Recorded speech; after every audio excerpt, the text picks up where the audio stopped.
Evan planned to stage the accidental death of his blind wife, Alice, on their wedding anniversary, so he set up a deadly trap behind their wedding portrait. As soon as Alice pulled down the white cloth, the mechanism would be triggered instantly. That way, Alice would accidentally die. Evan would inherit her fortune and run away with Morgana to live happily ever after. But little did they know, Alice had already seen through their plot. It turned out Morgana used to be Alice's best friend, but when Alice lost her sight, she started an affair with Evan. Wanting to be with Evan sooner, Morgana brought Alice into the sauna room, then snuck out herself, locked Alice inside, and turned the temperature up to 100 degrees Celsius. As a result, Alice passed out from lack of oxygen. But at that moment, the alarm went off. Evan rushed in immediately. He warned Morgana not to touch Alice, because if anything happened to Alice now, they wouldn't get a single cent. Then Evan quickly opened the door and carried Alice out. He called a doctor to treat her. Fortunately, Alice wasn't seriously injured.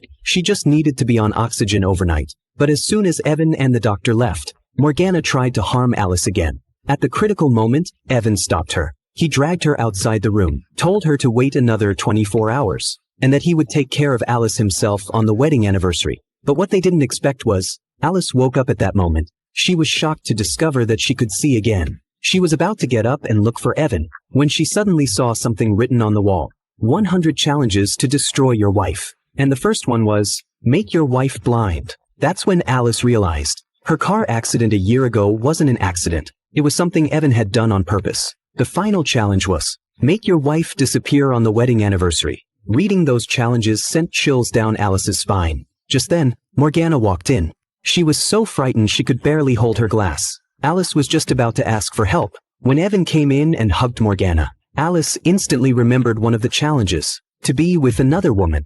She finally realized that woman was Morgana. Morgana hurriedly said to Evan, "It looks like Alice can see." Evan was shocked too. He slowly walked toward Alice. Alice knew if she exposed herself, she'd be silenced for good, so she decided to keep pretending to be blind. But suddenly, Evan grabbed a lamp and swung it at her eyes. Alice forced herself to endure the pain, and pretended to ask, "Evan, is that you?" Evan glanced at Morgana, and said, "Yes, it's me." Alice quickly held on to Evan, and asked what had happened. Evan lied, saying the sauna thermometer had malfunctioned. But now everything was fine. Morgana still didn't believe it. She pulled out a bottle of sulfuric acid, claiming it was eye drops, and said she needed to apply it to Alice's eyes. As the acid got closer and closer, Alice, in a panic, stood up and knocked it over. Morgana was furious.